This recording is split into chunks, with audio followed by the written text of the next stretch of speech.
Hi అండి, welcome to Usha home cooking. ఈరోజు వీడియోలో రొయ్యల పచ్చడిని సింపుల్గా ఎలా చేసుకోవచ్చో చూపిస్తానండి. నేను కేజీ రొయ్యలు తీసుకున్నానండి. కేజీ రొయ్యలు తీసుకుంటే నాకు హాఫ్ కేజీ వేస్ట్ అంతా పోగా నాకు హాఫ్ కేజీ వచ్చిందండి. ఇప్పుడు శుభ్రంగా రొయ్యల్ని ఉప్పు పసుపు వేసి శుభ్రంగా కడిగి తీసుకుంటున్నానండి. ఇలా కడిగి తీసుకున్న రొయ్యల్లో కొంచెం పసుపు ఉప్పు వేసి కలిపి పక్కన ఉంచుకోవాలండి. రొయ్యల్ని క్లీన్ చేసుకున్నప్పుడు కూడా 3-4 సార్లు బాగా కడుక్కోవాలండి. అలాగే కొంచెం ఉప్పు పసుపు వేసి కూడా కడుక్కుంటే నీచు వాసన రాకుండా ఉంటుంది. రొయ్యల్ని ఇలా కలిపి పెట్టుకున్న తర్వాత ఇప్పుడు స్టవ్ ఆన్ చేసుకుని స్టవ్ పైన ప్యాన్ పెట్టుకుని ఇందులోకి మసాలా కోసం 1 టీ స్పూన్ ఆవాలు, హాఫ్ టీ స్పూన్ కన్నా తక్కువ మెంతులు వేసుకుని ఫ్రై చేసుకోవాలండి.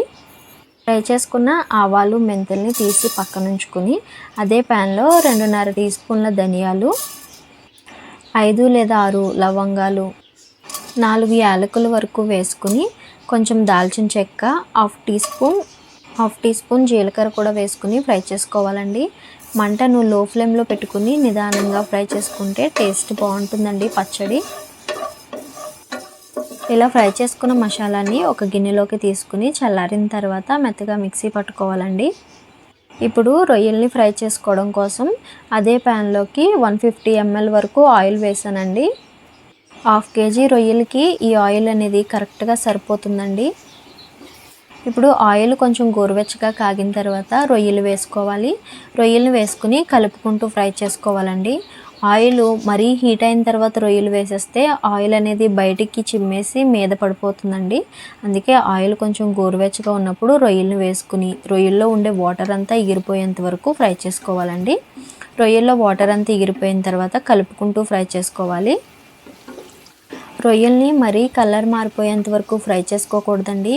అలా ఫ్రై చేసేసుకుంటే ఏదో రబ్బర్ తిన్నట్టు ఉంటుంది కానీ రొయ్య టేస్ట్ అనేది మనకి అంతగా తెలియదండి. రొయ్యల్లో వాటర్ అంతా ఎగిరిపోయి ఒక మాదిరిగా గోల్డ్ కలర్ వచ్చేంత వరకు ఫ్రై చేసుకోవాలండి. వీడియోలో చూపిస్తున్నట్టు ఇలా గోల్డ్ కలర్ వచ్చిన తర్వాత ఇందులో అల్లం వెల్లుల్లి కొంచెం పసుపు వేసుకోవాలండి.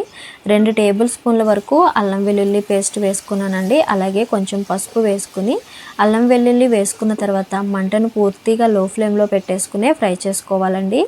పచ్చి రొయ్యల్లోనే అల్లం వెల్లుల్లి వేసి ఫ్రై చేస్తాం కాబట్టి రొయ్యలు అనేది కొంచెం గోల్డిష్ రాగానే అల్లం వెల్లుల్లి వేసుకుని ఫ్రై చేసుకోవాలండి. లేదంటే రొయ్య తిన్న టేస్ట్ కన్నా రబ్బర్ తిన్న టేస్ట్ వస్తుందండి. అస్సలు తినడానికి పచ్చడి అస్సలు బాగోదు. అల్లం వెల్లుల్లి వేసుకున్న తర్వాత కాస్త నిదానంగా మంటను లో ఫ్లేమ్లో పెట్టుకుని ఫ్రై చేసుకోవాలండి. కాస్త టైం ఎక్కువే పడుతుందండి, కానీ ఇలా ఫ్రై చేసుకోవడం వల్ల రొయ్య కూడా నీచు వాసన రాకుండా ఉంటుంది. అల్లం వెల్లుల్లి కూడా గోల్డెన్ బ్రౌన్ కలర్ వచ్చేంత వరకు ఫ్రై చేసుకోవాలండి. అల్లం వెల్లుల్లి ఫ్రై అయిన తర్వాత స్టవ్ ఆఫ్ చేసేసుకుని ఆయిల్ వేడిగా ఉన్నప్పుడే ఉప్పు కారం మసాలాలు కలుపుకోవాలి. 1 టీ స్పూన్ ఉప్పు, అలాగే 2 టేబుల్ స్పూన్ల వరకు కారం వేసానండి. ముందుగా మసాలాని పొడి చేసి పెట్టుకున్నాం కదండి, మొత్తం మసాలాను కూడా వేసుకుని బాగా కలుపుకోవాలి. మేమైతే కొంచెం కారం తక్కువ తింటామండి. మీరు కారం మీ రుచికి తగ్గట్టుగా వేసుకోవచ్చు.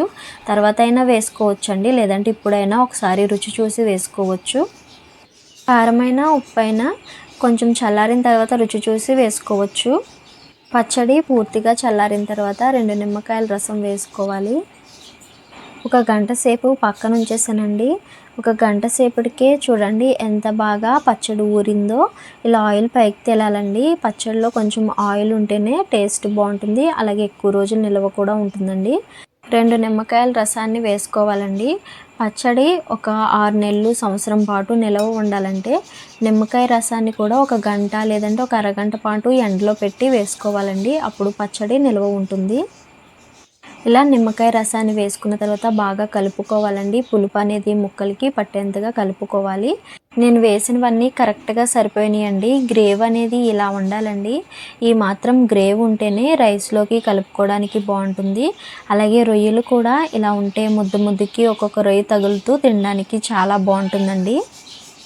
ఈ కొలతలతో ఒకసారి పచ్చడి పెట్టి చూడండి. పచ్చడి పెట్టిన 4 రోజులకే పచ్చడి అంతా ఖాళీ అయిపోతుంది. చూసారు కదండి, నా వీడియో నచ్చితే లైక్ చేయండి, షేర్ చేయండి, తప్పకుండా సబ్స్క్రైబ్ చేయండి. Thanks for watching.